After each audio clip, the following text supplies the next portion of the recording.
জয় হিন্দ দোস্ত, আপোনালোক আটাইলৈ ভোগালী বিহুৰ শুভেচ্ছা জনালোঁ।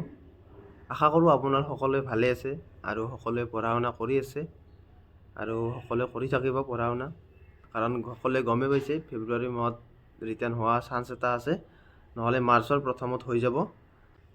আজি এই ভিডিঅ'টোত আলোচনা কৰিম আপোনালোকৰ ৰিটাৰ্ণ এক্সামত কেনেকুৱা ধৰণৰ প্ৰশ্ন আহিব বা অসম পুলিচৰ চিলেবাছখন কেনেকৈ চাব লাগে আৰু এক্সামৰ আগত কেনেকুৱা ধৰণৰ প্ৰিপেৰেশ্যন কৰিব লাগে আপোনালোকক এই ভিডিঅ'টোত আজি জনাম। ভিডিঅ'টো শেষলৈ চাই থাকিব। বলক ভিডিঅ'টো আৰম্ভ কৰোঁ।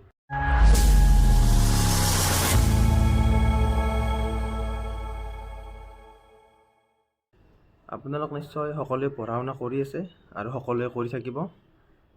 আছাম পুলিচৰ ৰিটাৰ্ণ এক্সামত ইমান টান নাহে, সহজে আহিব। আপোনালোকে সকলোৱে চাগে SIৰ এক্সামখন চালে, এছাৰ পেপাৰ যোনখন আছিল সেইখন চালে।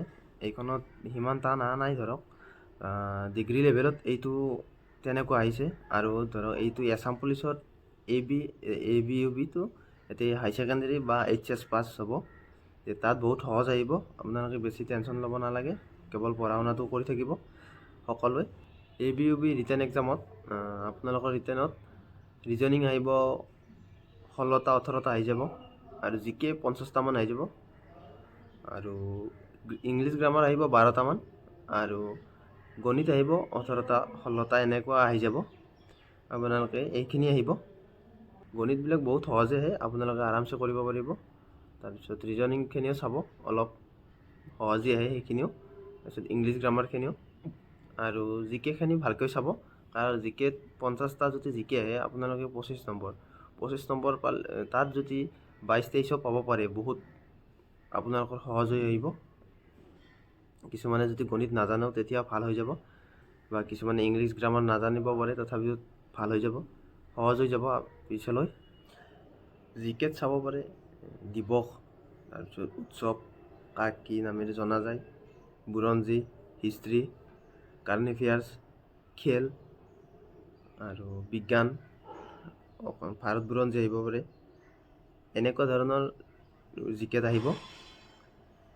তাৰ ভিতৰত অসম বুৰঞ্জীৰ অলপ বেছি আহিব, 10টামান কুৱেশ্যন আহে আৰু বিজ্ঞানৰ আহিব 5টামান, কাৰেণ্ট এফেয়াৰ্ছ 3টামান আহে, তাৰপিছত ভাৰত বুৰঞ্জীও আহে 5টামান। তেনেকুৱা ধৰণৰ আৰু বাকী যিবিলাক সাহিত্য গ্ৰন্থ এইবিলাক আহে, সেইবিলাক বেছি নাহে, 1টা বা 2টা আহে। চনবিলাক চাব ভালদৰে, এইখিনিয়ে আহে GKত, আৰু কেৱল ভালকৈ চাব অলপ। আপোনালোকে সকলোৱে পঢ়ি আছে আৰু সকলোৱে যিমান পঢ়িলে চববিলাক এবাৰ ৰিভাইজ কৰিব। পাৰিলে এসপ্তাহত এবাৰ সকলোৱে ৰিভাইজ কৰিব, কাৰণ ৰিভাইজ কৰিলে বস্তুবিলাক ভালদৰে মনত পৰি যায়। আৰু পৰীক্ষাৰ সময়ত কিছুমানৰ বহুতৰ এনেকুৱা হয়, পঢ়ি যায় কিন্তু পঢ়া বস্তুটো মনত নাহে। এই ৰিভাইজ কৰাৰ অভাৱত এইবিলাক প্ৰব্লেম দেখা যায়। কাৰণ ৰিভাইজ কৰিব সকলোৱে, আৰু ফিজিকেল শেষ হোৱাৰ পিছত আপোনালোকে বহুত পঢ়িলে এতিয়ালৈ, এই যিমানবোৰ চালে এবাৰ সকলোৱে ৰিভাইজ কৰিব, কাৰণ ৰিভাইজ নকৰিলে পৰীক্ষাৰ সময়ত অলপ অসুবিধা হৈ যায়। আৰু বহুতে কিছুমান এনেকুৱা আছে, বহুত বস্তু চাই কিন্তু ৰিভাইজ নকৰে, সদায় নতুন নতুন বস্তু চাই থাকে কিন্তু ৰিভাইজ নকৰে, আৰু ৰিভাইজ নকৰাৰ ফলত পৰীক্ষাৰ সময়ত মনত নাহে বস্তুবিলাক আৰু পাহৰি যায়, লিখিব নোৱাৰে। আপোনালোকে সেইকাৰণে ৰিভাইজ কৰিব। ৰিভাইজ কৰিলে বস্তুবিলাক ভালদৰে মনত থাকিব। আৰু এতিয়া আপোনালোকে নতুন বস্তু চাব পাৰে, এতিয়া বহুত নতুন সময় আছে, গতিকে নতুন বস্তু চাব।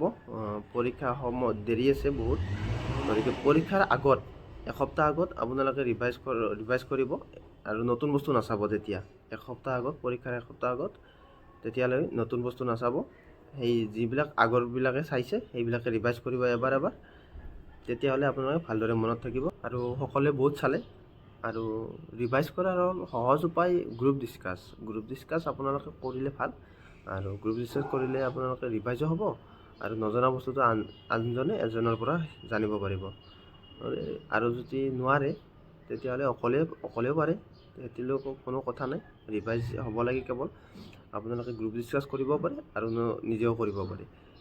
যিসকলে নোৱাৰে তেতিয়াহ'লে অকলে কৰক, আৰু যিসকলে পাৰে তেতিয়াহ'লে গ্ৰুপ ডিছকাছ কৰক, তেতিয়াহ'লে আপোনালোকৰ ভাল হ'ব। কাৰণ গ্ৰুপ ডিছকাছ কৰিলে বহুত সুবিধা হয়, নজনাটো জানিব পাৰে আৰু ৰিভাইজো হৈ যায়। আজিৰ ভিডিঅ'টোত এইখিনিয়ে। আৰু কিবা যদি জানিব লগা থাকে মোক কমেণ্ট বক্সত জনাব। মই আপোনালোক নিশ্চয় সহায় কৰিবলৈ চেষ্টা কৰিম। জয় হিন্দ।